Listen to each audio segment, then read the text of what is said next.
బాధ్యత లేకుండా, ఒక రాజకీయ పార్టీకి ఉండవలసిన లక్షణాలు లేకుండా బురజల్లే కార్యక్రమం చేయడం అది తప్పు. ఇప్పటికే ప్రజలు వీళ్ళ మీద ద్వేషించే పరిస్థితికి వచ్చారు, అసహించే పరిస్థితికి వచ్చారు. మీకు ఓటు వేయలేదని రాష్ట్రం మీద ద్వేషం పెంచుకోవడం మంచిది కాదు. రాష్ట్రంలో విధ్వంసం సృష్టించడం మంచిది కాదు. ఈ విషయం గుర్తుపెట్టుకోవాలి. మీరు చేసిన పనికి మీకు ఓట్లేయలేదు.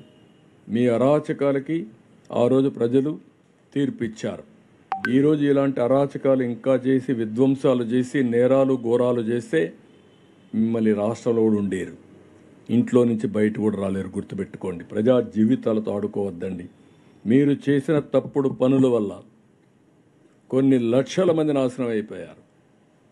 1,40,000 కుటుంబాలు ఈరోజు ఇళ్లలోకి నీళ్ళొచ్చి సర్వస్వాన్ని కోల్పోయారు. ఇంకొక పక్క 2,50,000 మంది, దగ్గర 2 లక్షలు కాదు, 6,80,000 మంది, 7 లక్షల మంది ఒక వారం నుంచి ఒక మానసిక క్షోభ అనుభవిస్తున్నారు. ఇంట్లో నుంచి బయట రాలేరు, నీళ్లు లేవు, కరెంటు లేదు, ఇంకొక పక్క అన్ని ఇబ్బందులు, తినడానికి తిండి లేదు, పిల్లలకు మంచినీళ్ళు కూడా ఇవ్వలేకపోతున్నారు. అంటే ఎక్కడికి పోతున్నాం ఇవన్నీ?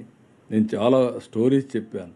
కనీసం మానవతా దృక్పథం మీకు ఉండుంటే, నన్ను ఒక ఆయన అడిగాడు, మా పిల్లలకు మంచినీళ్ళు ఇవ్వలేకపోతున్నాను, ఆ మంచినీళ్ళు ఇప్పించమని అడిగాడు.